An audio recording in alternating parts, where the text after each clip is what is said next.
রাজশাহী ৫ আসনের দুর্গাপুর উপজেলায় ধানের শীষ ও স্বতন্ত্র ফুটবল প্রতীকের প্রার্থীর সমর্থকদের মধ্যে সংঘর্ষের ঘটনা ঘটেছে।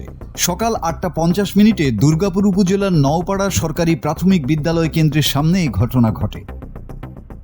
প্রত্যক্ষদর্শীরা জানান, ফুটবল প্রতীকের স্বতন্ত্র প্রার্থী রেজাউল করিম ভোট কেন্দ্রের সামনে এলে ধানের শীষ প্রতীকের প্রার্থী নজরুল ইসলাম মণ্ডলের সমর্থকদের সঙ্গে তার কথা কাটাকাটি হয়। এক পর্যায়ে উভয় পক্ষের মধ্যে ধাক্কাধাক্কি ও সংঘর্ষ শুরু হয়। তবে এ ঘটনায় কেউ গুরুতর আহত হননি বলে জানা গেছে।